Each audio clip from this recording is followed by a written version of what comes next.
آیت الکرسی ایک لمبی آیت، جیسے آیت البر ایک لمبی آیت تھی، اور اس کو حضور نے فرمایا ہے سیدۃ آیات القرآن، پورے قرآن مجید کی آیات کی سردار ہے یہ آیت۔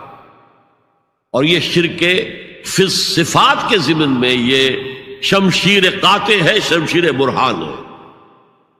اللہ لا الہ الا ہو الحی القیوم، یہ وہی ہے قل هو اللہ احد اللہ الصمد الحی، اللہ زندہ ہے، لیکن اس کی زندگی کو اپنی زندگی پر قیاس نہ کرنا۔ تمہیں خوراک کی احتیاج ہے، اسے کوئی ضرورت نہیں۔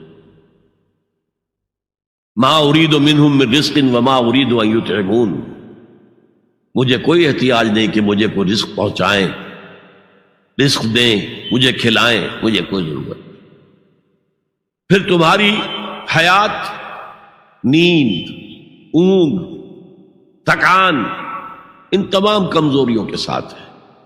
وہ الحی ہے، اپنی ذات میں خود زندہ ہے، حیات اس کی ذاتی ہے، کسی اور نے عطا نہیں کی ہے۔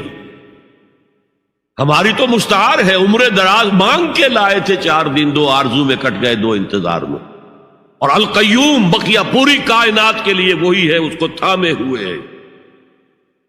لا تاخذہ سنۃ ولا نوم، الحی، حیات کامل،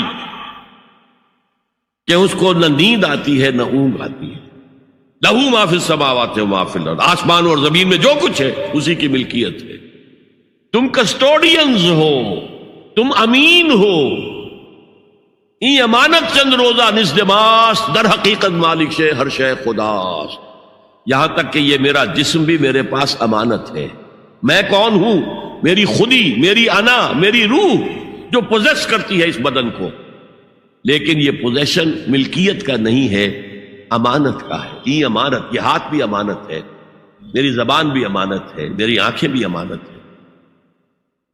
من ذا الذی یشفع عندہ الا باذنہ، یہ یہاں پر انداز بڑا پرجلال، کون ہے وہ جو شفاعت کر سکے اس کے دربار میں مگر اس کے اذن سے؟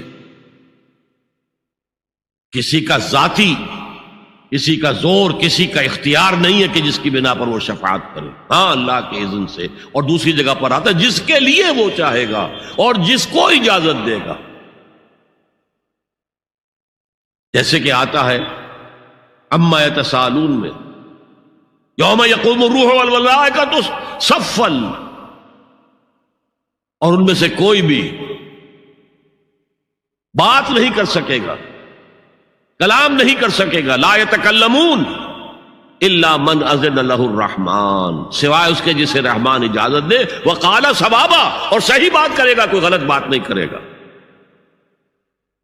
یعلم ما بین ایدیہم وما خلفہم ولا یحیطون بشیء من علمہ الا بما شاء، وہ تو جانتا ہے جو کچھ بھی ان کے سامنے ہے اور ان کے پیچھے ہے، اور یہ کوئی احاطہ نہیں کر سکتا مخلوقات میں سے، اس کے علم میں سے کسی کا بھی، سوائے اس کے جو وہ خود چاہے۔ یہاں بڑے ہی لطیف انداز میں شفاعت باطلہ کے تصور کی نفی ہو گئی۔ دیکھیے، آپ کہیں جا کر کسی مجسٹریٹ سے سفارش کرتے ہیں تو کیا کہتے ہیں؟ اجی یہ فائل کے اوپر جو کچھ ہے آپ اس پر نہ جائیے، یہ گواہیاں وغیرہ جھوٹی ہو گئی ہیں، میں آپ کو بتاتا ہوں اصل بات کیا ہے۔ اللہ کے سامنے کوئی یہ کہہ سکے گا اے اللہ تیرے علم میں نہیں ہے، میرے علم میں ہے؟ یعلم ما بین ایدیہم وما خلفہم، وہ تو جانتا ہے جو کچھ ان کے سامنے اور جو کچھ ان کے پیچھے ہے۔ ولا یحیطون بشیء من علمہ الا بما شاء، اور ان میں سے کوئی بھی، جیسے کہ میں ابھی بتا چکا ہوں، بریلوی مکتب فکر بھی کہہ رہا ہے کہ اللہ کا دیا ہوا علم ہے، محمد رسول اللہ کا جتنا ہے، لا محدود نہیں ہے، محدود ہے، قدیم نہیں ہے، حادث ہے۔ تو جتنا اللہ چاہتا ہے، جس کے لیے جتنا چاہتا ہے، لیکن اس کے علم میں سے احاطہ نہیں کر سکتا کوئی مگر جو وہ چاہے۔ وسع کرسیہ السماوات والارض، اس کا اقتدار چھایا ہوا ہے، مستولی ہے، آسمانوں پر بھی اور زمین پر بھی۔ ولا یؤودہ حفظہما، اور اسے عاجز نہیں کر سکتی ان دونوں کی حفاظت۔ قیوم وہی ہے، صمد وہی ہے، لیکن اس سے کوئی تکان تاری نہیں ہوتی، عاجز نہیں ہوتی۔ یہ اصل میں نفی ہے جو تورات حافظے سے مرتب کی گئی تھی۔ 587 میں نبوکڈنضر کا جو حملہ ہوا تھا، اس میں اصل تورات گم ہو گئی، اس وقت سے آج تک وہ اصل تورات ان کے پاس نہیں۔ پیریڈ آف کیپٹیوٹی سے واپس آئے ہیں بیت المقدس میں، سائرس کے لطف و کرم کی وجہ سے، ذوالقرنین کے لطف و کرم کی وجہ سے، پھر یادداشتوں سے لوگوں نے وہ تورات مرتب کی ہے، تو اس میں انسانی فکر شامل ہو گیا۔ لہذا وہاں یہ لکھا ہے اللہ نے 6 دنوں میں آسمان اور زمین پیدا کیے اور 7ویں دن آرام کیا، یعنی کوئی تکان لائق ہو گئی۔